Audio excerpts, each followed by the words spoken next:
जन्म, मृत्यु और पुनर्जन्म। मैं अपनी मृत्यु के समय को जान गया हूँ।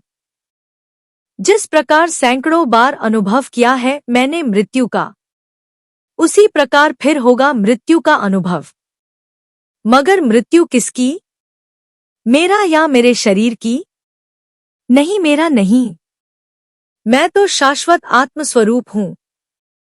न मेरी मृत्यु है, न तो है मेरा जन्म अथवा पुनर्जन्म। मृत्यु का संबंध तो शरीर से है। शरीर मृत होता है हर बार। रोज की तरह आज भी चिंतन कर रहा हूँ श्मशान में बैठा हुआ मृत्यु का। सामने घाट पर एक साथ चिताएं जल रही हैं धू धू कर। गालों पर हाथ धरे सोच रहा हूँ सचमुच शरीर के भीतर एक परमचेतन तत्व है जिसे आत्मा कहा जाता है, जिसका मुझे स्वयं पता नहीं। मृत्यु भी उससे अपरिचित रह जाती है। जिसकी मृत्यु घटित होती है जो मरता है। यह जरा अजीब है क्योंकि जो मरता है मृत्यु उससे अपरिचित रह जाती है, यानी जो मरकर भी नहीं मरता है। मृत्यु जब घटित होती है तो कौन मरता है? कोई भी नहीं मरता, क्योंकि शरीर सदा से मरा हुआ है। उसके मरने का कोई उपाय नहीं, और जो शरीर के भीतर स्थित है, बैठा हुआ है, वह सदा से अमृत है। यदि माने नहीं मृत माने मरा हुआ, उसके मरने का कोई प्रश्न ही नहीं है। केवल संबंध टूटता है अमृत का मृत से, यानी आत्मा का शरीर से। आत्मा अमृत है, कभी न मरने वाली है। शरीर मृत है, हमेशा ही मरने वाला। लेकिन आश्चर्य की बात तो यह है कि मृत्यु इतने समीप आकर भी अमृत यानी आत्मा से अपरिचित रह जाती है। इसीलिए तो हम और आप कितनी बार मर चुके हैं, और हमें व आपको अब तक पता न चल सका कि हमारे आप के भीतर वह भी है जो मरता ही नहीं। इस अपरिचय की प्रक्रिया ही यही है कि निकट आकर भी भीतर देखना नहीं हो पाता। मरते हुए व्यक्ति को जरा ध्यान से देखिए। मरा हुआ है लेकिन बाहर की तरफ ही देखता रहता है। अभी भी भीतर जाने का मन नहीं हो रहा है उसका। मृत्यु उसे शरीर से हटाती है, लेकिन वह जकड़ रहा है, जोर से पकड़ रहा है। इतने जोर से पकड़ रहा है कि उसके पहले कभी नहीं पकड़े था शरीर को। रात और अधिक काली हो गई है। जली हुई तमाम चिताएं अब धीरे धीरे बुझने लगी है। वातावरण में गहरी निस्तब्धता छा गई है। मृत्यु का चिंतन करते करते अचानक मेरे मानस पटल पर निशा का चेहरा एक बारगी उभर आया है, और उसी के साथ अतीत के तिमिराच्छन्न अंधकार में डूब जाता हूँ मैं। 50 वर्ष पूर्व परिचय हुआ था निशा से मेरा। बड़ा ही सुंदर रूप और बड़ा ही आकर्षक व्यक्तित्व था निशा का। जो भी देखता बस देखता ही रह जाता उसे। मेरा और निशा का परिचय धीरे धीरे प्रगाढ़ प्रेम में परिवर्तित हो गया, और हम दोनों ने विवाह करने का निर्णय कर लिया। क्या हम दोनों का विवाह हुआ? नहीं। यदि हो गया होता तो इस खोजपूर्ण पुस्तक का जन्म कैसे होता, और कैसे होता मेरे सामने पालौकिक तत्वों के गहनतम रहस्यों का उद्घाटन। विवाह के 1 महीने पूर्व अचानक बीमार हो गई निशा। कौन सी बीमारी थी? अंत तक यह समझ में नहीं आया डॉक्टरों को। पूरे 1 महीने मृत्यु शैया पर पड़ी असह्य वेदना और अपरिमित पीड़ा भोगती रही निशा। अंत में उसने दवा आदि लेना बंद कर दिया। मेरी समझ में नहीं आ रहा था कि आखिर क्या हो गया निशा को। सिर थामे घंटों उदास मन लिए बैठा रहता मैं निशा के पास। वह अपनी धुन में बड़बड़ाती रहती। कभी कभी उत्तेजित होकर बोल उठती, ओ कितना सुंदर, कितना रमणीक। मैं विस्मित था और चिंतित भी। डॉक्टर को बतलाई यह बात तो वह निशा के केबिन में आ गए। बाहर निशा के भाई और माता पिता उदास और गमगीन चेहरा लिए किसी अकटित की प्रतीक्षा कर रहे थे। मैं निशा के पास बैठा था। डॉक्टर को देखकर निशा निर्विकार रही। कोई भाव नहीं उभरा उसके चेहरे पर। केबिन के एक और बड़ी सी खिड़की थी जो बाग की ओर खुलती थी। वह अपलक उसी खुली खिड़की की ओर देखती रहती थी। 25 वर्षीय उस नवयुवती के सुडौल संगमरी देह का अज्ञात रोग ने सर्वनाश कर दिया था। दारुण यंत्रणा के कारण उसके क्लांत और म्लान चेहरे पर न जाने कैसी काली छाया घिर आई थी। केवल उसकी आंखें किसी अपूर्व आनंद से चमक रही थी। धीरे धीरे कांप रहे थे निशा के सूखे होंठ। ऐसा लग रहा था कि किसी अदृश्य अस्तित्व के बारे में किसी से धीरे धीरे बातें कर रही हो। कभी कभी तो वह अपने आप से ही बातें करने लग जाती। निशा के और पास आकर मैंने उन अस्फुट बातों को सुनने की कोशिश की। वह बहुत ही धीरे धीरे कह रही थी, कैसा अपूर्व प्रकाश है वहाँ, कैसी गहरी शांति है वहाँ के वातावरण में, कितना सुंदर है, कैसा प्रकाश है, कैसी शांति है। निशा, तुम क्या देख रही हो? किससे बातें कर रही हो? बोलो, बतलाओ मुझे निशा। मैंने उसके मस्तक पर आहिस्ते से हाथ रखते हुए पूछा। अचानक निशा की चेतना वापस लौटी। उसने सिर घुमाकर मेरी ओर देखा। मैंने देखा कि उसके निवर्ण मुख पर अपूर्व संतोष की छाया है। मैंने निशा के हाथ पर अपना हाथ रखा। निशा ने परम निर्भरता और पूर्ण संतोष से मेरा हाथ पकड़ लिया। फिर वह क्षीण स्वर में बोली, मैं वहां जाना चाहती हूँ शर्मा जी। वहां लोग मेरी प्रतीक्षा कर रहे हैं, मुझे बुला रहे हैं सब वहां। कहाँ जाओगी? कौन सी है वह जगह? कौन है वे सब लोग? बोलो, कुछ बतलाओ मुझे, कातर और विगलित स्वर में पूछा मैंने। पास खड़े डॉक्टर ने सोचा जरूर उसे बोलने में कष्ट हो रहा है। उन्होंने बड़े ही स्नेह से निशा के बदन पर चादर ठीक कर दी और बोला कि आप ज्यादा न सोचें और शांत रहने का प्रयास करें।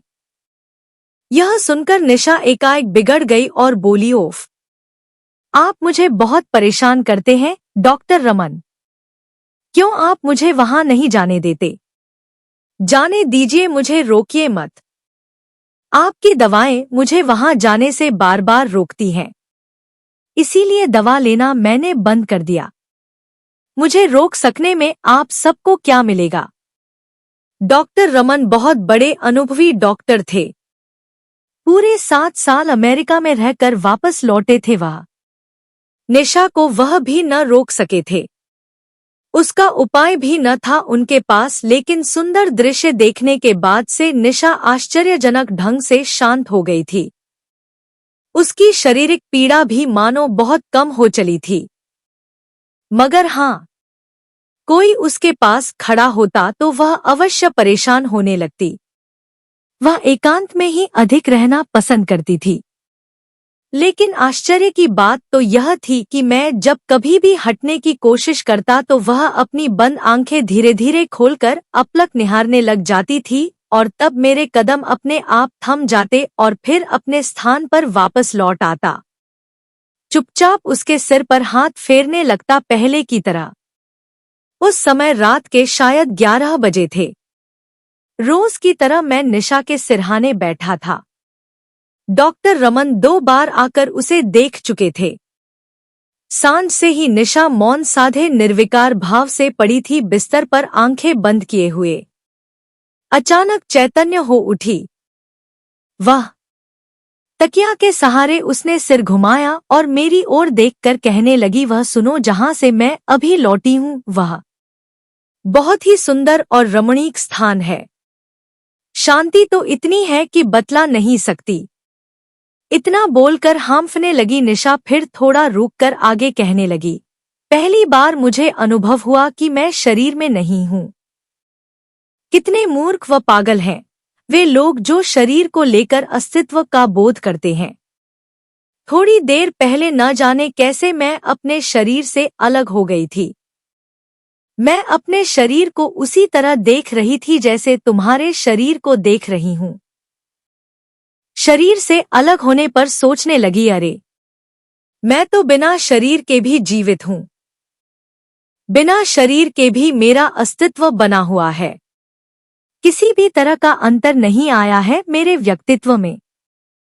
फिर क्या हुआ? मैंने उत्सुकता से पूछा। उस वक्त केवल मैं अपने शरीर को ही देख रही थी। शरीर के अलावा मुझे और कोई चीज नहीं दिखलाई दे रही थी। इस बात का बोध होते ही मैं बिना शरीर के भी जीवित हूँ। शरीर के प्रति मेरे मन में मोह और आकर्षण तुरंत समाप्त हो गया। उसी समय किसी अज्ञात आकर्षण के वशीभूत होकर आकाश में उड़ने लगी। कभी मैं बादलों के बीच होती तो कभी गगन में। अपने आप में मैं काफी हल्कापन और तरोताजा अनुभव कर रही थी। उस समय ऐसा लगता था कि मैं किसी भारी बंधन से मुक्त हो गई हूँ। सच, शर्मा जी, शरीर एक भारी बंधन के सिवाय और है ही क्या? उसके बाद मैंने पूछा। मैं उड़ती रही। फिर मैं एक ऐसे प्रकाशमय जगत में पहुंची। उस आलोकमय जगत में पहुंचने के लिए एक काफी ऊंचा दरवाजा था। जब मैंने उस दरवाजे के भीतर प्रवेश किया उस समय मुझे अपूर्व आनंद का अनुभव हो रहा था। उस जगत में चारों ओर विभिन्न रंगों के फूल ही फूल खिले थे। चारों ओर बिखरा हुआ प्रकाश हर क्षण अपना रंग बदल रहा था। कभी गुलाबी रंग, कभी नीला, तो कभी लाल या पीला रंग हो जाता उस प्रकाश का। इतना कहने के बाद निशा जोर जोर से खांसने लगी, जिसकी आवाज सुनकर डॉक्टर रमन केबिन में चले आए। उस समय निशा जोर जोर से सांस ले रही थी, एक प्रकार से हांफ रही थी। दूसरे ही क्षण वह शांत हो गई। चेहरे का भाव निर्विकार हो गया। डॉक्टर रमन ने इंजेक्शन लगाया। उसी समय निशा ने फिर आंखें खोल दी और कातर स्वर में कहने लगी, मुझे क्यों रोक रहे हैं डॉक्टर? आप लोग सुन नहीं रहे हैं कि वह प्रकाशमय जगत मुझे आने के लिए कह रहा है। फिर निशा ने कहा कि अपना वादा पूरा न कर सकी तुम्हारी पत्नी न बन सकी। क्षमा करना मुझे तुम। मैं जानती हूं कि तुम मेरे बिना नहीं रह सकोगे। टूट जाओगे, बिखर जाओगे। मगर क्या कर सकती हूं मैं? नियति के सामने लाचार हूं, हार रही हूं मैं। बहुत ही जल्द ठीक हो जाओगी निशा, ऐसा मत को करुण स्वर में कहा मैंने। तुम्हारे बिना मैं नहीं रह सकता इस संसार में। तुम्हारे अभाव में मेरा जीवन शून्य हो जाएगा। सारा भविष्य अंधकार में डूब जाएगा। बोलो निशा, साथ नहीं छोड़ोगी न तुम? मगर मेरे इस प्रश्न का उत्तर देने के लिए निशा की आत्मा वहां थी कहाँ? डॉक्टर रमन अभी भी वहीं खड़े थे। उन्होंने जांच की, फिर मेरी और निराशा भरी दृष्टि से देखा। उनकी आंखों में आंसू निकल आए थे। निशा इस नश्वर लोक को छोड़कर उसी अज्ञात आलोकमय लोक में चली गई थी, मेरे जीवन में अंधकार भरकर। उस समय मेरी मानसिक स्थिति कैसी थी बतला नहीं सकता। दूसरे दिन डॉक्टर रमन से मेरी भेंट हुई। उनके साथ उस समय एक और सज्जन थे। नाम था डॉक्टर मिल्टन। डॉक्टर मिल्टन अंग्रेज थे। जब मैं मिला उस समय उन दोनों डॉक्टरों के चेहरे पर घोर आश्चर्य के भाव थे। डॉक्टर रमन ने बतलाया कि निशा मृत होते हुए भी एक प्रकार से अभी भी जीवित है। जब मैंने पहली बार उसका निरीक्षण किया था उस समय उसका सारा शरीर बर्फ की तरह शीतल हो चुका था। जीवन का कहीं कोई चिन्ह शेष नहीं था। लेकिन जब मैं 2 घंटे बाद लाश को केबिन से हटाने के पहले उसकी जांच की तो एक बारगी चौंक पड़ा मैं। निशा का सारा शरीर पहले की तरह शीतल है, लेकिन मस्तिष्क गर्म है। उसका टेम्परेचर धीरे धीरे बढ़ रहा है। जीवन के सभी लक्षण समाप्त हो जाने के बाद 2 घंटे के अंदर मस्तिष्क क्यों फिर गर्म हो गया और क्यों उसकी गर्मी धीरे धीरे बढ़ रही है, यह मेरी समझ में नहीं आ रहा है। यह मेरा पहला अनुभव है।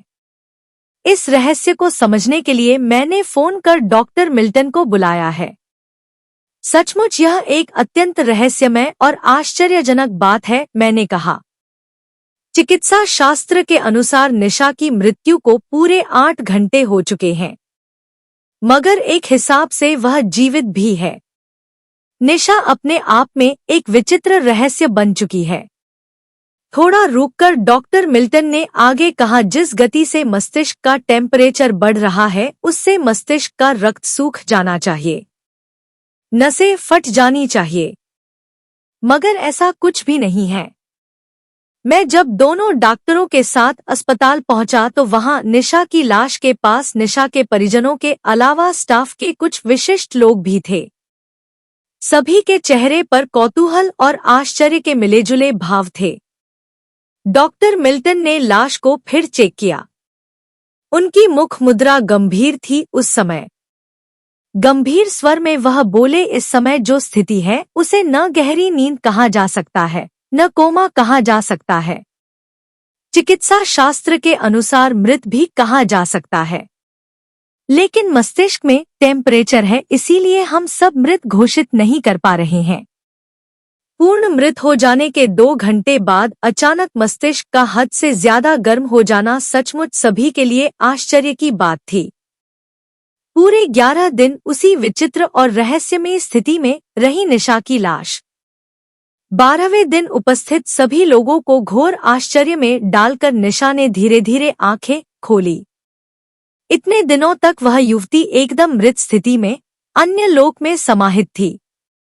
वहां से लौटने के बाद उसने उत्सुकता से पूछा, आप सब लोग यहाँ क्यों खड़े हैं? क्या मुझे कुछ हो गया था? भला उसके इस प्रश्न का उत्तर कौन देता? सभी मौन रहे और एक दूसरे का मुंह ताकते रहे। मुझे कितनी खुशी हुई थी उस समय, आपको बतला नहीं सकता। मगर मेरी वह प्रसन्नता क्षणिक ही थी। 11 दिन बाद किसी अज्ञात लोक अथवा किसी अज्ञात स्थिति से लौटकर निशा ने फिर आंखें खोलकर देखा, सचेतन होकर बातें की।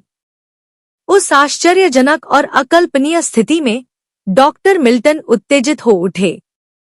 उनके मन में अनेक जिज्ञासाएं थी, अनेक प्रश्न थे, मगर वे केवल 2-4 प्रश्न ही कर सके निशा से। उन्होंने प्रश्न किया, क्या आप 11 दिनों तक किसी स्वप्न की दुनिया में थी? वह कैसा स्वप्न था? बतलाइए न, आपने क्या देखा, क्या सुना और समझा? क्या आपकी बंद आंखों के आगे सब कुछ अंधकारमय था या प्रकाशमय? अब विस्तार से बतलाइए, किस परिस्थिति में थी आप? बहुत देर तक निशा उदास और विषण्ण दृष्टि से डॉक्टर मिल्टन की ओर देखती रही। उसके बाद उसने दूसरी तरफ मुंह फेर लिया। कुछ भी हो, निशा के उस अभूतपूर्व रहस्यमय अप्रत्यावर्तन का कोई कारण डॉक्टर मिल्टन समझ नहीं पा रहे थे। उनकी दृष्टि में चिकित्सा शास्त्र में एक अभूतपूर्व अलौकिक घटना थी। वे अपने चैम्बर में लौटे। मैं भी उनके साथ था। उन्होंने तुरंत अपने एक मित्र को फोन किया, जिनका नाम था जेम्स। जेम्स सम्मोहन विद्या के ज्ञाता और परामनोवैज्ञानिक थे और अमेरिका के साइकोलॉजिकल सोसाइटी से संबंधित थे। उस समय में वो भारत में ही थे। फोन पर डॉक्टर मिल्टन द्वारा निशा की रहस्यमय कथा सुनकर मैं जेम्स पहले तो चौंक पड़े, फिर बोले, यह तो अति रहस्यमय है डॉक्टर मिल्टन। मैंने जीवन में ऐसी घटना न देखी है, न सुनी है। मैं अभी तुरंत आता हूँ। मी जेम्स ने आते ही निशा को देखा। उस समय सिर और छाती को छोड़कर सारा शरीर शीतल था। निश्चित रहो, रोगिणी जब बातें कर रही है तब चिंता की कोई बात नहीं।